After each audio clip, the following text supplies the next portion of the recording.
This is our session 6, believe it or not. So Dave is the co-host with me. So Dave and I and my wife Bethany a few weeks ago, I guess it would be close to 6 weeks ago now. We just were kind of, how the backstory, how this all got started is we were just kind of wondering, thinking, man, it must be rough for teachers and corporate facilitators to be making this transition into virtual learning, especially if you've been used to standing up in front of people, talking to them face to face. It's a huge transition. So we figured, a lot of people might be kind of feeling a little scared right now and fearful. So anyway, we reached out to Dave and said, hey, Dave, how could the organic learner and lasting learning, I can't talk tonight, Dave. How can we partner together and just share our experiences with teachers and facilitators? So that's how we came to be doing this session every week. So Dave, I'm going to go ahead and turn it over to you and let you kind of introduce yourself and tell us, just why you're here tonight. Yeah, the real story now is that when the entire world got flipped on its head and teaching and learning. So I'm an executive director of curriculum instruction, aka an assistant superintendent in a school district. When schools got flipped on its head, I kind of flipped out. I did not know what I was going to be doing, let alone how I was supposed to be able to support other teachers and principals do their job. And thank God for Rich and Bethany and the organic learner, because I'm a guy who, back when I was in the classroom, even somewhat as an administrator, I tried to lean hard on personality and charisma to make it through the day. And now that we're in this world where I can't necessarily see my learners, can't see my students, can't interact with people one-on-one, I felt like, oh my goodness, all my magic is gone. I need some help. So thank God for the last 5 sessions and tonight, so we can be exposed to more truths and more tools on how we can continue to engage people and engage our learners. It's been so valuable to me. So I'm using this selfishly so that I can grow. And I'm just so grateful for everybody else that's been able to learn some tools and tricks along the way. So Dave, just a few seconds before we hand things over to Sam, where you are in Michigan right now. What is your current role where you're at, and what's been your experience in education? Yeah, so I'm in year 21 of education. I am the executive director of curriculum and instruction at a school district halfway between Flint and Detroit in Michigan. Awesome. Yeah. And you're just now warming up now, right? Coming out of the deep freeze. It's snowing on Wednesday, so yeah, I wish. All right, man. You're going to get there. One of these days, we'll get there for sure. Well, my name is Rich Boudry. I was a teacher. I taught for 10 years in public schools. I was most of those years were in 5th grade classroom in the same district that Dave was a principal in. I supported many of his teachers in my last couple of years of my teaching career. I moved over to corporate training in 2013, and I'm now with Chick-fil-A. I am a principal lead of digital learning, so I'm helping them make their transition from a very classroom-facing, in-person group to a virtual classroom now too. So they are scrambling like everyone else, trying to get all of their training online, and they've been doing a fantastic job getting there. And many of them are going through what you're going through as well. They're used to being in person, and now making this transition, it comes with a different set of skills. So we're going to chat with you a little bit about that tonight. Also tonight, if you are in corporate learning, can you just do a little hand raise in the comment side? That would be awesome, just to know what kind of a group we have here. So if you're in corporate learning, so that would be great to see. I know Polly and Brett, you guys are corporate. It's just below on the participant panel. There's a little hand raise symbol. Okay, we got 1, 2, couple. Perfect. I just want to let you all know that because you're here with corporate tonight, you're going to hear a lot of talk about public education, K-12 type tools that absolutely apply to corporate training, just so you know. So a lot of the innovative learning things you're going to hear tonight, or you even hear in corporate, they all have the roots back in K-12 education. So as you listen to these things tonight, you're going to hear a lot of talk about my students, my 5th graders, 3rd graders. Sam, I can't remember what grade you teach, but you're going to hear college students right now. So you hear a lot about that. It absolutely transfers to corporate L&D. So anyway, Sam, I'm going to hand it over to you, Sam. So Sam, fantastic. Please tell us a little bit about yourself before you dive in. That would be great. Yeah, I'd be happy to. So shout out to David Chang, who's a former student who's in the Zoom session tonight. And I think there were a couple student teachers that followed me from Instagram stories over to here. So shout out to you all as well for stopping by, and shout out to Molly for the Ed Camp. Yay. Yeah, so it's great to see awesome familiar faces. And I'm really excited to share with you guys some content around remote online learning. And we're going to talk about building those relationships. We're going to talk about some ed tech tools. We're going to end with some PLN. So as I share out, I know that we are all better together. And as a group, we are super smart. So if I miss anything, please drop it in the comments in the chat below, because we are better together and we are stronger together. So yeah, so please feel free to add in, chime in, and yeah, let's get this party started. Awesome. So whenever you're ready to share that screen, I'm ready to click yes, I will share my screen. If you just go ahead to the bottom of the screen down Oh, below there, I found it. and just click share screen, you have the power. I've given you all I have power. the power. Yay. All right, so let me see here. All right, cool. All right, so I have my screen up here, and as I walk through some of the tools today, we're going to use Nearpod as a vehicle to drive this presentation. So if you want to bebop on over to join.nearpod.com, there you can find the URL, or not the URL, the code, the TKVRL, and that's what you're going to pop in where it says join. And then you should be good to go. What I love about Nearpod is, raise your hand in the comments if you've ever been doing a presentation and you're walking around, you're saying all these great things on slide 5, and you look around and some students are on slide 7, some are slide 3, they're all everywhere. I know that's happened to me a couple of times during teaching. So what I love about Nearpod is it keeps everyone on the same slide at the same time. It'll auto advance as I advance my slides. Your slides will be auto advanced as well. You can use Nearpod as a teacher-led training, so something similar to this for our virtual learning space. You can use it in conjunction with Microsoft Teams, Zoom, WebEx, all those different video platforms. You can also have students be logging in to join.nearpod.com with that code, and it'll bring them right to our session. And then there's also student pace mode, and I love this for a test review. I can set up a Nearpod presentation that we did in class. I can set it to student pace mode, and students can go through it at their own pace, at their own time, going through the content. So that's a great way to deliver content as well. And the secret sauce for Nearpod, I really think, is the engagement factor. And this is the wow factor for Nearpod for me. I'm able to put in assessment pieces, checks for understanding. I can throw in a virtual field trip. Maybe I'll do that towards the end of today's session. We can pull in collaborate boards and websites, so it can take you to a lot of different places and really engage your students in their learning. So hopefully we're all at join.nearpod.com, and you'll see a little code up at the top, and I'll give you the view from the teacher perspective. You guys all have the student perspective on your own screens. So down here on the teacher perspective, I can see that I have 11 students logged in. I think I have 15 in the session, so I'll just hang out and wait a little bit here. Down below, I have how many slides are in my deck. I can pull those up and I can move from side to side. So if I'm finding, oh, you know, I'm going a little too slow, I gotta speed it up a little bit, I can skip ahead to a few slides if I need to. And then what I really like down here is the hide student names. So I can hide student names as the teacher view. If this is up on my screen, I can hide that, but it still keeps track of students' responses. So at the end of my session, I can download everybody's responses and answers, multiple choice questions, those types of things, so I can see how my students are doing with their learning, if I need to go back and reteach anything, if I can move forward with my teaching. And you'll see, if since my screen is shared, we're going to visit a couple of websites tonight, so hopefully my internet will be okay with that.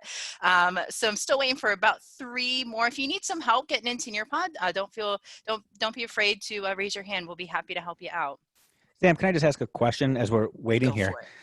If you already have presentations created at PowerPoint or Google Slides, is that something that can be uploaded directly into Nearpod, or do you have to start from scratch? Oh, come on, Dave. Yes, you can upload them right into Nearpod. Thanks for that lovely prompt there. So yeah, you Absolutely. can upload from PowerPoint, and then Nearpod also has an add-in for Google Slides. So if you want to rock that as well, you can totally do that. Because I will say, developing slides in Nearpod, not my favorite design tool, but there's lots of ways you can create beautiful presentations. PowerPoint, Google Slides, Canva, Adobe Spark, some great ones out there. Thanks. Awesome. Great question. Now, and somebody wrote planted question. I wish it was, but I'm thinking about right now, a lot of those teachers that already have their stuff that they created, thinking they just had to throw it out there. Their year was planned, and now they're thinking, oh my gosh, I have to recreate it all. No, you don't. This actually gives it That's some right. wings. Yeah. Okay. That's Very cool. right. It'll add some sprinkles to your already awesome Sunday that you got going on with your teaching material. All right, so I'm going to start bebopping here. We got 14 people in, and I'll just let you know if you do get kicked out or if something happens, if you accidentally press the red X, you can always click back on, and the code will always be in the left-hand corner of the teacher screen. So if you need that, you can do that as well. I will say, whenever I use this for my face-to-face class, our campus used Microsoft Teams, so I just click on that, and it just throws it right out to the channel that it needs to go to. I can pop it into Google Classroom. So it's really easy to share these links out as well. And you guys will have access to this presentation after the presentation. So yeah, let's start bebopping here. All right, so a little bit about me. I teach future teachers, and it's an amazing career. I love teaching future teachers all about ed tech, special ed. I also get to oversee a couple of our special ed student teachers out in their placements. So it's a lot of fun to see them grow from freshman year all the way to graduating senior and walking across that stage and embarking upon their first year of teaching. It's so much fun. It's such a rewarding career. Learning never stops, and there's always something new to be sharing, and I learn right alongside with them. I remember like 3 years ago, one of my students was like, Dr. Fecich, you don't have a Bitmoji. Why not? I'm like, oh, what is this Bitmoji thing? I need one. And so, you know, ever since then, Bitmoji's on everything. Yeah, I haven't gotten into the Snapchat bug yet, but I'm okay with that. I feel like I bypassed Snapchat and now I should just jump right into TikTok, but I don't know. Yeah, so also huge pumpkin spice latte fan. So as soon as they come out, like in August, I am in line at Starbucks with my cup. I'm ready to rock and roll with my pumpkin spice lattes. And then I'm an author of a couple books and a podcast host. So yeah, that's some fun stuff. And you can find me over on Twitter at @sfecich. On Twitter and Instagram, I like to keep it simple. So if you want to connect there, you can totally follow me there. All right, so we're going to demo Nearpod's interactivity in just a second here. I want you to think about, remember, close your eyes. What was it like during your senior year of college when you were student teaching? What were you feeling like? What were those feels like? And I'm going to think about one word that you can pinpoint to describe how you were feeling when you were student teaching, when you were just about to begin that walking into the classroom for the first time, meeting your students. What was it like driving up to the building, meeting your co-op? And we're gonna check this out here. Do I want to approve student comments? No. So how did you feel during student teaching? I want you to just type in your response there. And if you feel like you cannot express yourself in words, you know, some people just can't, you can add a little picture there if you'd like.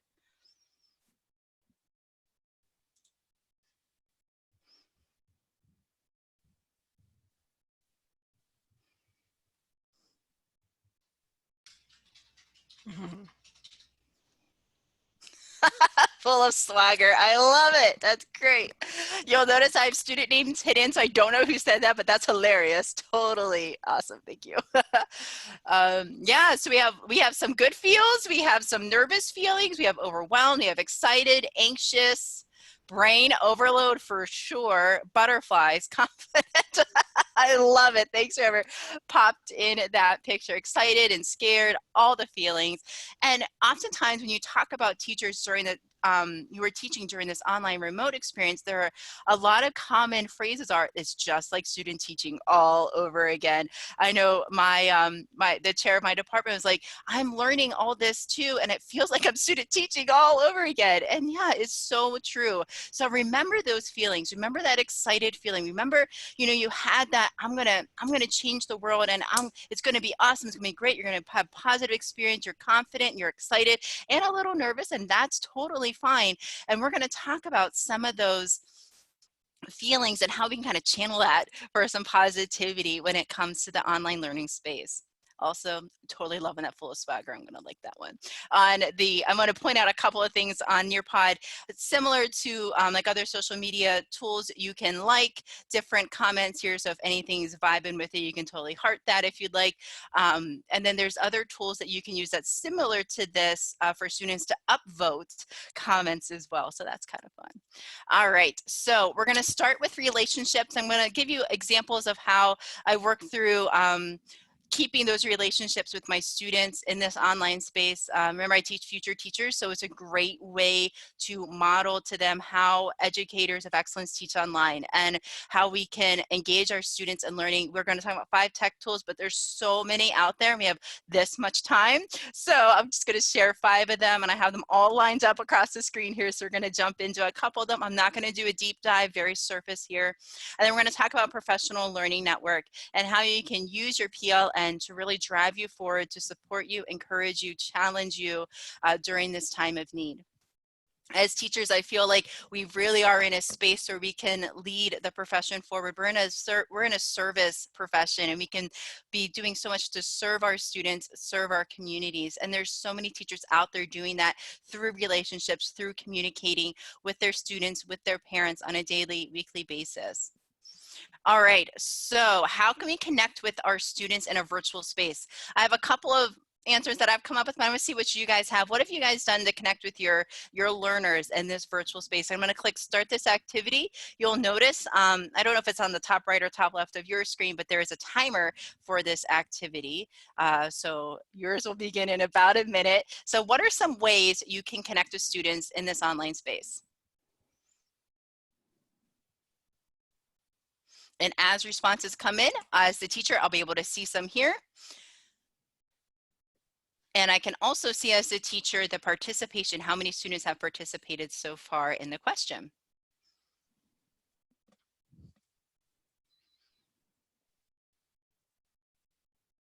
Oh, wow, a whole bunch just came in at the same time. All right. Google Meet, Flipgrid, love it. Blackboard, Collaborate, Zoom, Pear Deck, Nearpod, Google Classroom, all the tools for that person. Way to go. Book Talks, oh, asking students to recommend books for me to read. Phone calls, emails, Zoom, webinars, Facebook, Twitter, Instagram, all the things for this person here. Nicely done. Oh, Linowit, I have no idea what that is. Hopefully somebody will share what that is in the chat. That sounds cool. Video engagement with Flipgrid, lots of Google Meets. We have less than 2 seconds here. And after the timer is up, it should start pulling everybody's response. As the teacher, I just want to demo something here. I can share responses with students. So as I have students' names hidden, I can share responses. You should see this response pop up on your screen. This is a great way to show examples of content, examples of ideas and work, so everyone can see it on their own screen if you're not using like a shared screen type thing with your students. I'm going to unshare that.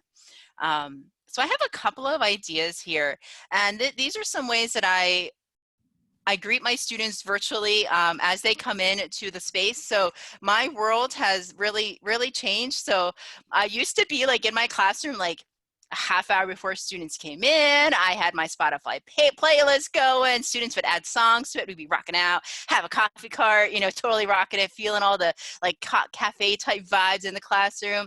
But now I have a virtual space and I just have my lonely cup of coffee. But we can still have our shared Spotify playlist, which I love, and we can have that rocking and rolling as students come into the class. I like to greet each one as they enter the room, like, hey, good morning, Ashley. Great to see you today. I like to have my students also have their video on so I can see their beautiful faces. And I tell them, I'm like, I need to see your beautiful face. I need to see that we're connecting. And I also have them, I just share with them a little bit about stuff going on in my life. And I ask them questions about stuff that they're doing. So for example, we had a varsity swimmers stop into class today. We did individual talks today during class. And I said, hey, how's it going? I know, you know, you can't get to the pool, but how are you, keeping up with your conditioning and stuff like that? And she goes, oh, we're doing body weight training and we have these videos that we can do. So it's great to just connect with your students just as you would standing outside your classroom door, giving them high fives, fist bumps, or elbow touches, whatever you want to call that. But it's so great to make that connection and make that a positive one. Sometimes as they come into in the meeting space, we use Microsoft Teams. So I might have my screen shared, and I might have a little image made in Canva or Adobe Spark that says, direct message me one positive thing that happened this past week. What are you currently binging on Netflix, Hulu, or Amazon Prime Video? What's something you're reading, and what are you excited about for this week? So like pick one of those things and direct message that to me. So I like to have that available to them. So as they're coming in, they're not just sitting there waiting for the class to start. They have something to be doing. And it's also a really sneaky way to take attendance. So that's kind of how I rock that attendance thing, and they all direct message me. Then I'm able to go back after class and respond to each of them individually. So the office is really popular. So I'll go in and respond with like an office meme, like, yeah, high five, with Pam and Jim or whatever it is, just creating that positive vibe with my students. Sam, I got All a right. question for you, and this Yeah. is going to be completely Is it out of about the left field. office? Because I Well, feel no, like but the Pam and Jim reference, it resonates. It always does. That's evergreen material right there. Thanks. You talked about having the Spotify playlist. So I'm wondering, what if it's Zoom or Microsoft, whatever, Google Meet, can you screen share things like Netflix and Disney Plus or anything like that? Ooh. If you want to have something like that going with your kids when they entered a room? I have no idea. Maybe I'll try it out on Wednesday. Okay. But obviously Spotify, your list, how are you sharing that? On my phone. Okay, So gotcha. before we left for classes, I always share a Spotify playlist, and it's actually in our syllabus to add to it. As long as you can play it to kids, we'll play it during class. So nothing weird. And so I just have it playing through my phone, and I have my speakers on. It just picks That's it up. cool. I got that idea from the chair of our department. She goes, "Yeah, I put my jams on, and we rock out before class starts." That's awesome. Yeah. All right. So another thing that that we can do to keep those relationships going is I set up office hours during my daughter's nap time. So from 12 to 2, hey, I'm on, I get on. If anyone wants to chat, they totally can. If anyone wants to have a virtual cup of coffee, I'll totally rock that as well. I love to communicate with them every Friday. We are a faith-based institution, so I'll send them out a verse, and I'll share about how that relates to me as a teacher or as a parent or as or ask them, how does that relate to you for your future students or something like that. So I love being able to communicate with them in direct message on a weekly basis, just checking in, hope you're doing well. Maybe send them a resource about a podcast episode that I just listened to, or an article that I read, and just be like, hey, saw this, thought of you, send it really quick. Phone calls. So I don't call my students, but I know a lot of K-12 teachers do. They'll call their students, check in with them. I saw something on Facebook or some sort of social media, like my teachers are checking up more on my kids than I am. So I thought that was pretty funny. But I mean, it just goes to show that teachers care. They want to reach out to their students, and phone calls are a great way to do that. I do write postcards to my students. So I'm in the midst of writing postcards to all my students. On Amazon, I got these really cool sheets of paper that have seeds infused into them. So you just plant them in your garden. So I'll write something catchy about that and throw that in the envelope and be like, hey, can't wait to see you bloom during this school year, something like that. I don't know, haven't thought of 100%, but that's what I'm sending out to my students, and these are college students, and I know that they appreciate that, because every time I sent them mail in their mailbox on campus, they're like, I got mail, and everyone gets excited for mail. Yeah, so those are a couple of my ideas, just to set that positive vibe, keep those relationships going throughout that virtual space. Keeping the lines of communication open. So I try to think of things that I can send them throughout the week. So I have a little Google Keep list on my phone, like, what can I send them this week? So maybe I send them a picture of my pets, be like, can you caption this for me? I don't know. Send out what books that I'm reading, favorite song, throwback pictures. Every time on Facebook, it pops up, hey, remember this one time you took this picture of your student? Like, oh yeah, my students. So sharing that out, like throwbacks to ed camps, things like that. I'll sometimes send some students who direct message me, hey, you know what, I'm having a hard time getting my routine getting back into my routine, getting back into the schedule. So like I'll send them like maybe a little resource that I found to help them manage, time, how to block time out to work on projects and things like that. Because some students they're either finding, I have so much time, I can just keep pushing stuff off, or I don't have any time at all. Where'd all my time go? So or people in the middle are like, okay, I'm working, every day's a little bit different. So just encouraging them and being positive. My dad always says, Sam, always smile at people. You don't know if you're the first person that's smiling at them. So always be positive you're put on this earth to be positive. So that's what I try to do, and try to, you know, show that to my students. So I already talked about direct messaging with them. Before we left campus, we had like one class, and then like classes were canceled. So before we left, I had them all create small groups, self-selected small groups of 3 or 4 students. And I said, okay, so make awkward eye contact with all your friends now. Somebody start a group chat on Teams and add me to that. And these are your people. These are your people for questions that you have, comments that you have. If you can't find a link to something, positive encouragement. You know, I want you to check in with everybody, see how they're doing. So these groups of 3 or 4, these are your people. And I use these groups during live teaching. So instead of me just talking away, I say, all right, guys, we talked about using Buncee to create social stories. I want you to get into your small group, and I want you to share what's one idea that you can, what's a topic that you can use to create a social story about for your subject area or grade level. And then they're in there, they're talking to their friends. Sometimes they'll do voice memos, sometimes they'll do actual calls within small group teams, or they'll just text it out or put some images in there. And it's a great way for them to keep their connections with each other, because that is super important. They need to keep those connections as well, because, you know, having a college experience, you have those social connections. You need to keep those. I also encourage them to take collaborative notes. I'm like, guys, class 50 minutes can seem kind of long online. So totally like collaborate on notes, share a Google Doc, share a Word document, and take notes together. Because sometimes, you know, you might just kind of trail off. They're like, oh, wait, what are we talking about? So take collaborative notes, and I encourage them to do that. And they can share files within those small group teams, so they can be, you know, keeping each other accountable in that way. Sam, I got to say real quick, Yeah. I know we're talking right now, virtual, online, all that stuff, but there's not a thing that you've said so far that we can't apply in face-to-face classrooms next August, September, Yes. October. This is amazing stuff. Thank you so much for not just plugging the gap for us for the next couple months, but saying, hey, change teaching. This is awesome. Thanks. Cool. This is exciting. All right, I'm gonna keep rolling here.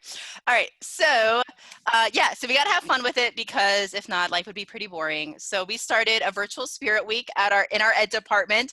I think this week we have ugly Christmas sweater day, you know, college campus colors, of course, favorite sports team, hat day, quarantine hair don't care, you know, stuff like that. So you got to make it fun, and there's tons of virtual spirit things all over the internet that you can find, and celebrate fun days with your students. So it might be, I don't think donut day, I know it's a thing, but I don't think it's a thing this month. But if it was, I would totally be rocking donut day with my students. And we know that there are teachers out there doing these beautiful video tributes to their students. Whole schools will go and they'll put pictures up of their staff holding up signs saying, we miss you. We can't wait to see you. I had my students do something, my future teachers do something where they just wrote on a piece of paper next to them, just a little sign of encouragement. And then we created a video about that to send that to K-12 students. And then there's teacher parades. So like, I want to do a teacher parade, but I feel like we would go across the country in our little ed department van, and you know, that, I don't know how effective that would be, but I think it'd be a lot of fun. But there are districts that are doing teacher parades where teachers will get in their cars and they'll just wave, and they will write on their cars, we miss you, like on that car paint that you can do, or have signs up. And it's so encouraging to see that. There are districts out there that have signs made, yard signs made for their teachers or their students, saying a great teacher from XYZ school district is teaching here, or a senior from such and such a school district is learning here, whatever it might be. I want one of those yard signs. So if anyone from Grove City is listening, I totally want a yard sign, because that'd be awesome.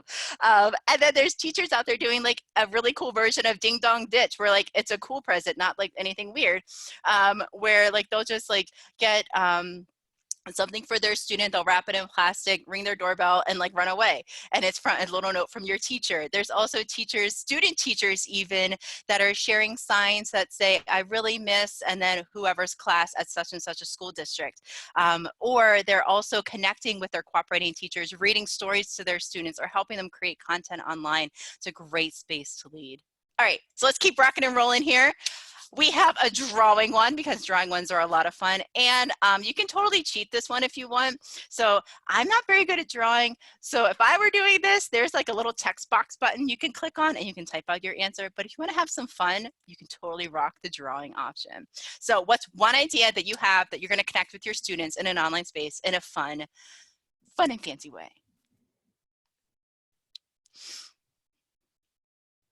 And I can't remember, you might be able to upload pictures. I can't remember if you can do that. I think you can. I'm going to say yes, you can. I'm trying to picture what you're talking about in a corporate setting. And I think if those of you in corporate learning, we got to try to be all business and, buttoned up.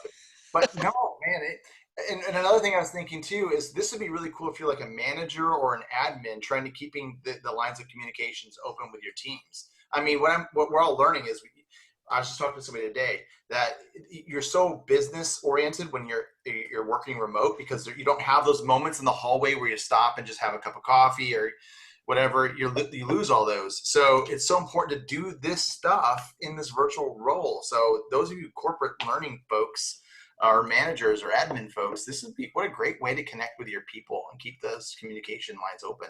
Thank you. Yeah, my pleasure. Thank you.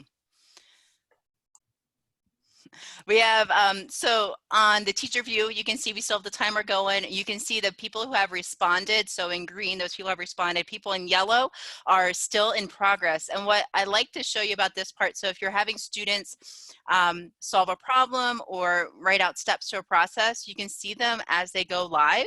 So maybe you can, this would be a great way to share screens to show examples and non-examples, or hey, how did this person get their answer, with names hidden? Let's look through how this person got the same answer but using a different technique. So this is a really neat way to do that.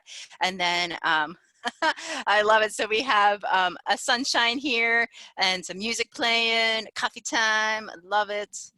Yes. Lots of sharing of poems and some read alouds, reading your favorite book. Fantastic.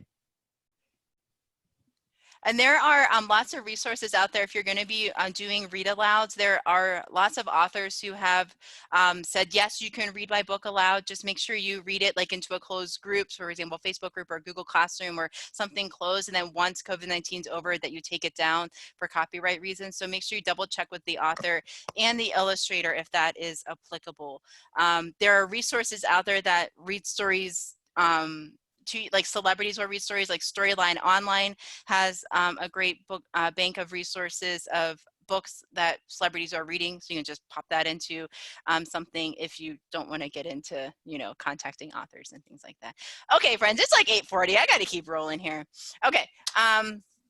So a couple of things when it comes to working through your content. And I know a lot of us, we had our lesson plans ready to go for March and April, and then, this pandemic hits and we need to rethink how we frame our content online. So my biggest pieces of advice are chunk your content, meaning like give students 5 to 10 minutes of content and then have them do something, whether it's think about it individually, chat with a partner online, through direct message, or chat in a small group and then come back to the large group, or think about it individually and then I'm going to call on 5 people to share their responses in the large group.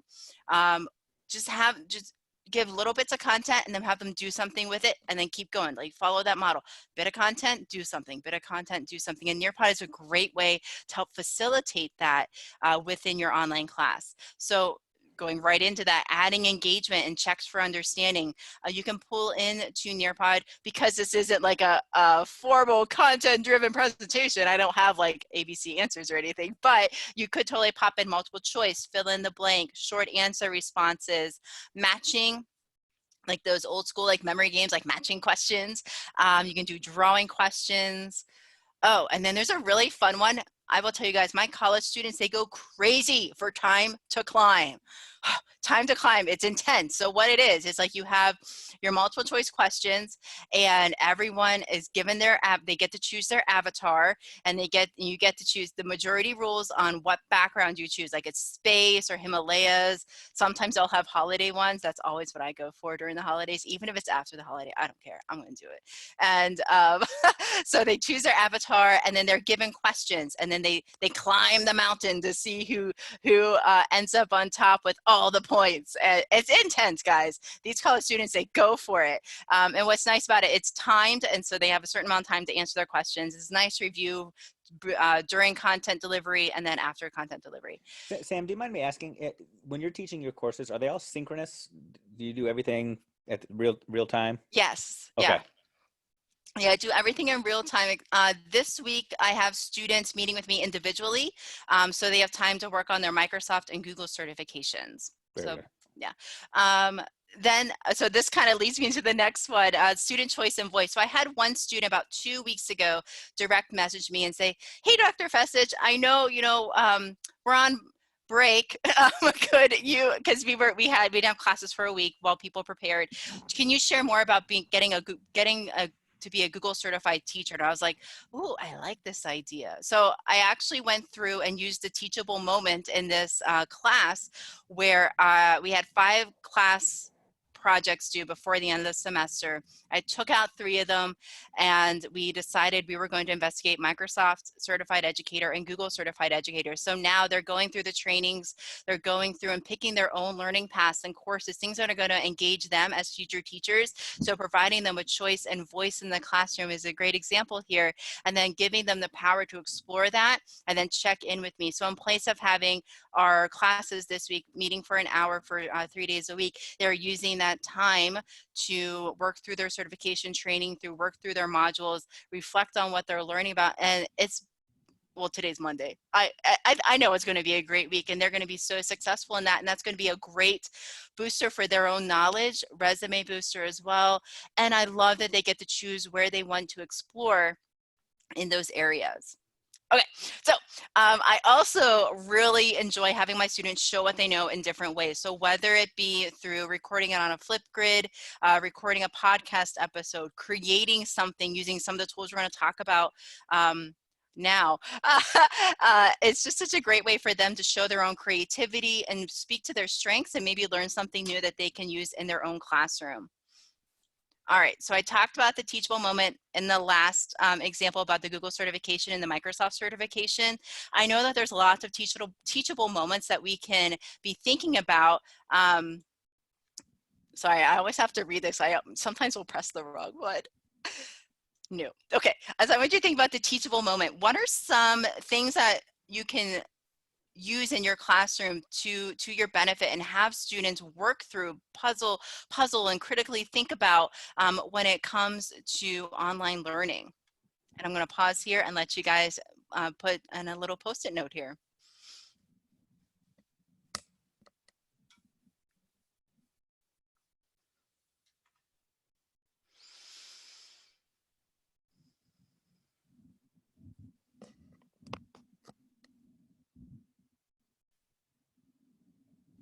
Sam, I got to make just a shout out to you. Great job facilitating so far. We had some expert facilitators on here from Chick-fil-A a couple weeks ago, and you're just doing a really good job demonstrating how you're supposed to be engaging your learners. So this isn't just a webinar. You're really engaging us. Every few minutes, there's a new activity. Love it. I mean, Awesome. seriously, I am floored here. I'm glued between this and the screen. Not sure if I should be looking at you or looking at my screen. I'm not sure what to do, and I love it. Yeah, I struggle with that sometimes, sharing my screen or not. So well, this is perfect though, because you don't have to toggle back and forth between different tools. You can stay in one tool and get that engagement. So nicely done. Carry on. Thanks so much. It's kind of it's kind of the day job. So yeah, I really like it. All right, so we have, as a student teacher, we're finding new tech resources for mentoring students. Yes, like Nearpod. Shout out to you, student teacher. Make mistakes with technology and have to apologize all the time. Ask them for help. I think that's a great way to show students vulnerability and being honest with them. Hey, you know what? Learning never ends. I'm still learning this too. And I know that you might know how to use Google Docs better than I can. So can you show me some great ways that you're using the research tool within Google Docs, whatever. Just, I think just be upfront and honest with them. I've had students show me amazing tech tools and I love learning from them, and I'll put them in my class from now on because they're fantastic tools. Suggesting resources I haven't seen. Yes, opportunity to discuss solutions. I love that. Follow their passions. Ooh, I love that one. Yes, fantastic. Digital resources for my mentor, teacher, and students. Yeah, that's a great way. I'm thinking that's a student teacher who wrote that. Fantastic. Beautiful. All right, I'm gonna keep rocking and rolling here, friends, because we got stuff to check out. So I'm gonna just share 5 simple tech tools that we can use online or face-to-face learning. Now, each of these next slides, they have like a little description about the tool and then a link to the website. Because of time's sake, I'm going to demo them here on the shared screen. You will have every single slide at the end of the session. So just for time's sake, I just want to go through each of these. So my first one is classroom screen, and this you can share with, do like a screen sharing with your students. What I like about it is you can pull up a clock here. I know some students scheduling can be a little tough, or like telling how much time is left in an activity. I know I had one student teacher who's had a student who always asks, when's lunch? Is it lunch yet? When's lunchtime? So having this up there for them, you can also have the calendar up there as well. You can have a timer set, and this is my saving grace. I know there are so many times my poor students, I tell them, okay guys, we have 2 minutes. Can you discuss for 2 minutes? Then we'll come back as a large group. It's never 2 minutes, guys. It's more like 30 seconds because I just get too excited. So I set my timer and we are ready and we're off to the races. What I love about this is you can customize the bells. So like, I don't know if you guys can hear that. But you can totally rock like Mario Kart on here. So whenever like the timer's up, it'll play Mario Kart. We all got to get back to our seats. We're ready to share out in the large group. Or if you're a fan of SNL, you need more cowbell, you can totally rock that as well. What I like about this next part is the work symbol. So as students are entering their virtual space or the face-to-face space, you can have in here, okay, here's what we're working on. Here's what you should be doing. Are you entering quietly? Are we taking a test soon? Are we preparing our minds, to be focused in on that? You can, come in, chat with your friends, or are we all just like, hey, what's going on, everybody?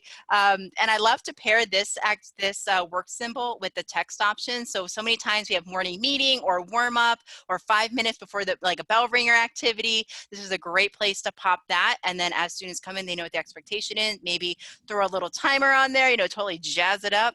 It also can do sound level measurement, measuring the sound level in the room. You don't need that for an online space, but just saying. And then you can change the background. Oh my gosh, these are hilarious. So like you can have your own live webcam. So as students walk in, maybe it's showing them walk across the screen, students like, whoa, look, it's me. Or you can have like, oh, this one's my favorite, this squirrely guy, Harry Hazel. He's my co-teacher sometimes, and he'll just pop up on the screen and, he's there to hang out with us for the day. And then you can also translate. So there's some language options here as well. So that's classroom screen. The next one is Microsoft Immersive Reader, and this is my jam. Oh my gosh, I could do a whole session on Immersive Reader. It's my favorite thing in the world.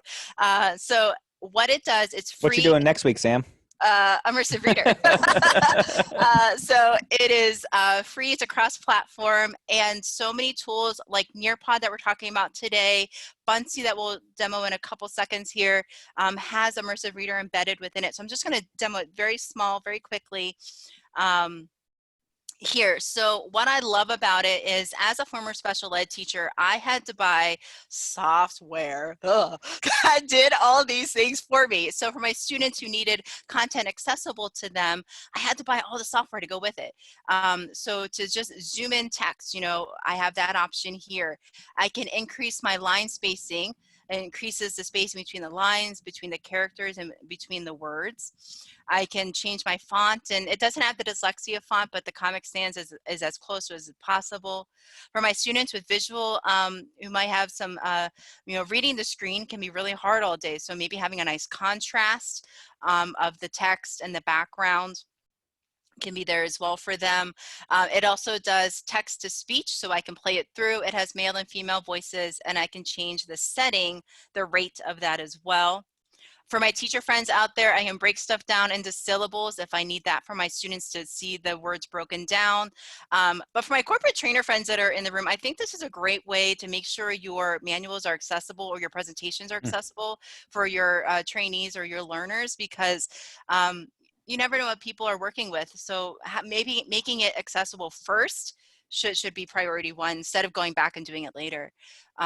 Reading preferences. So as a teacher, I get so excited about this one. So as a teacher, I had like that little note card that would go down line by line. What I love about this is I'm going to play it through. You won't be able to hear it, but it is talking.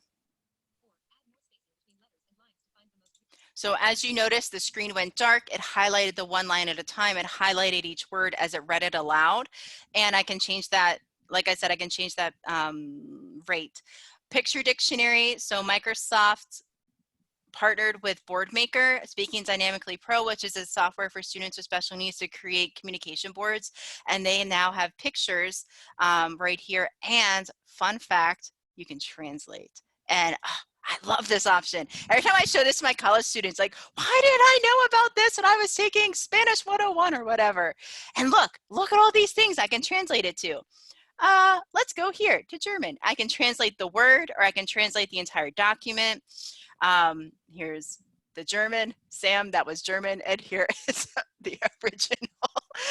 And then it'll read it aloud in German. And some of the languages it will read it aloud to you. Some of it will not. So this is a great way for me to create material that if I have students who have English language needs, I can translate that material for them. They can flip back and forth. Or for the parents of my students, I can have that available to them as well. So that's why I get so excited about Immersive Reader. Oh shoot, I don't know where to go next. So I'm just going to go to Office Lens, because Office Lens lends itself really nicely to pair up with Immersive Reader. So for my students who are accessing print material in an online space, it can be really difficult. And I know nowadays, like my students will take notes by taking pictures of the screen, which is totally fine. I don't care. But a great way to do that is using Office Lens. It's a free app. It's on iOS, Droid, all those things. And what it is, you can take pictures of whiteboards, documents, business cards, or photos. And as you take your picture of whatever you're taking a picture of, a document. So I know I always like to take pictures of documents because for some reason I lose them all the time. So I like to have a digital copy, but it'll clean it up.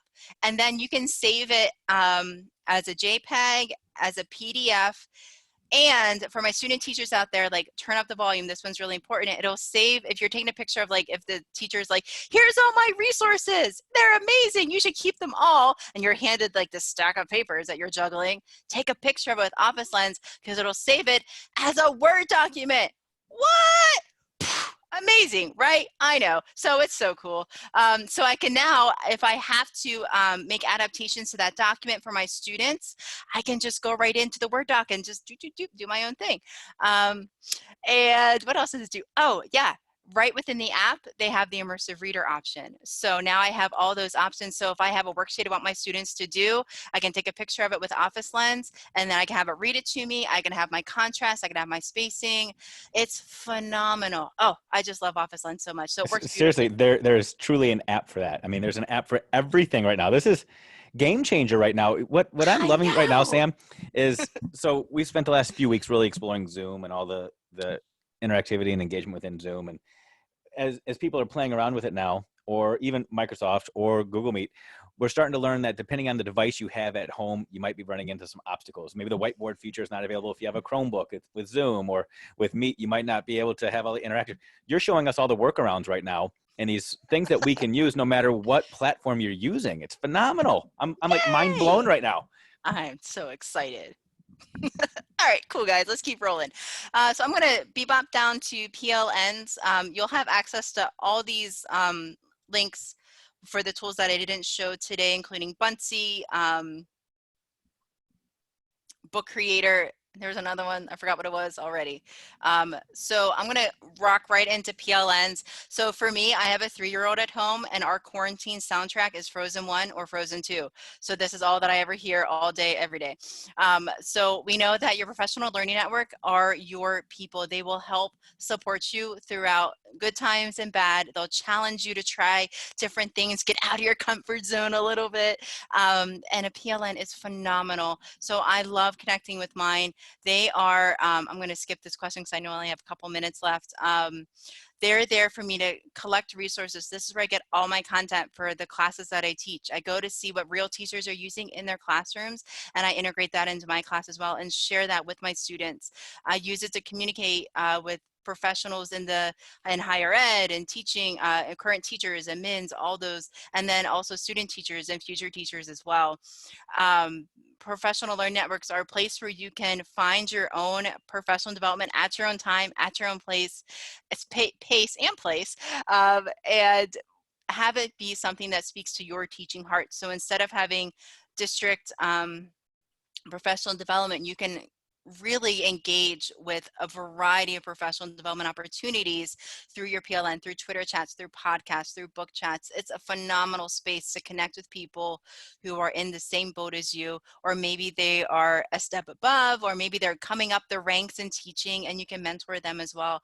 It's a fantastic space. So whenever I work through creating a PLN for my student teachers or my pre-service teachers, sometimes some of the lies come up. So the first one is no one's going to follow me. And friends, I'm here to say followers do not come overnight. They come with quality content. So if you're posting out quality stuff, if you're posting out maybe link to an Edutopia article with your own thoughts about it, or link to a video that you created with content that people can find and share, followers will come. And it's not about the numbers, it's about the stuff that you're posting to your social networks, whether that be Twitter or Instagram or LinkedIn, or maybe you're creating your own digital portfolio. I know there's so many teachers out there blogging about their online teaching experience, which is awesome. I don't have time. I get that a lot from a couple of students, and I totally get it. Our time is precious, and we need to put, I think, being on lockdown or quarantine shows us that our priorities sometimes need to be realigned, and thinking through, instead of scrolling mindlessly through Instagram or Twitter, going to it with a purpose and think, okay, I'm going to search for the hashtag EdChat and let me see what comes up. I'm only going to search for 2 minutes though, and search and see and retweet and post or like something and see what's out there. Maybe follow somebody who's posting some good stuff. Yeah, so be picky, choosy about how you spend your time and be there as a purposeful learner. I don't have anything to say. I think oftentimes future teachers think that because they don't have 5 years of experience, 5 months, 5 days of experience, that they don't have anything to say. And that couldn't be further from the truth. If you're a student teacher out there and you're thinking about getting connected as a professional learner, you already are a professional teacher and you do have value to offer the education field. We want to hear your ideas. We want to hear things that you're learning about, things that you're trying and creating. So as you're doing those read alouds or creating content for your mentor teacher, share them out. People want to connect with you and they want to see the amazing stuff that you're doing. And who knows, it could lead to an administrator finding you and you know, you might get a job from it.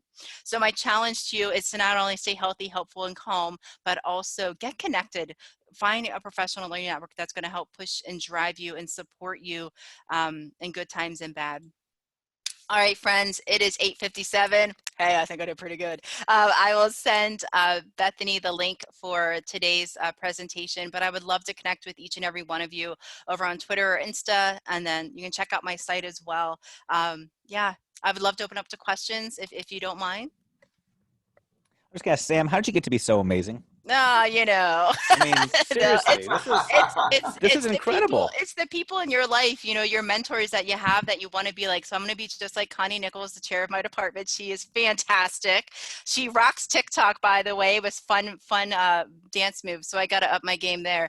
But I just, you know, you just want to be the people, like the people that you've looked up to for so many years. So yeah. Well, I look up to you because as I'm listening to this, I mentioned I'm in my 21st year, and you know, a month ago, all of our worlds got flipped on their heads, no matter where it is that we work.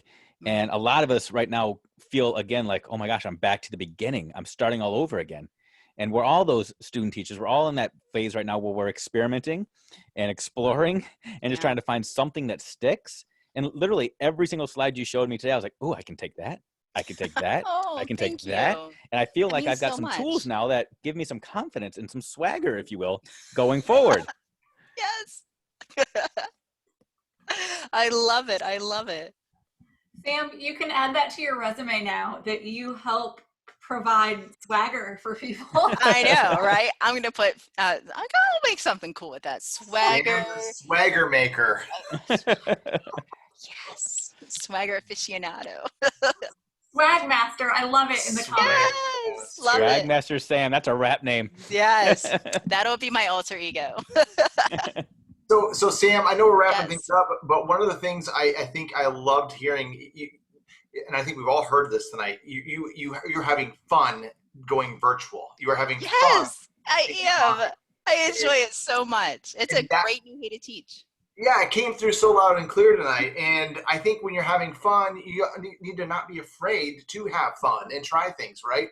Things fail. Things don't work out. So, Yes. you know, what would you say to somebody that's thinking, oh, I don't want to go that route. That might fail.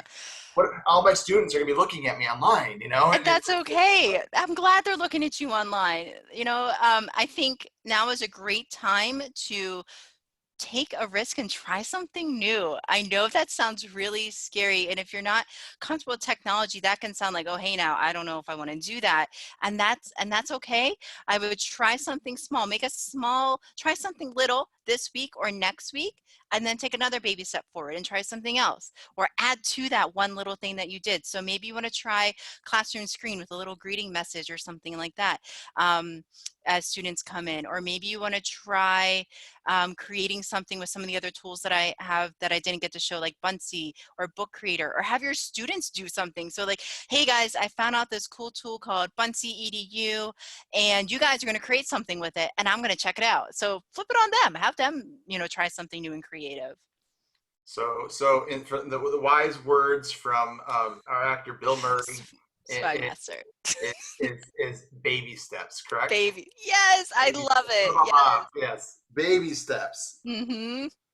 All right. Well, hey, it is 9:01, everybody, and I want to be respectful of everybody's time. We can hang on for a few more minutes if people wanted to chat with you, but everyone else, feel free to jump off and join us again next week for our next session, Becoming a Virtual Teacher.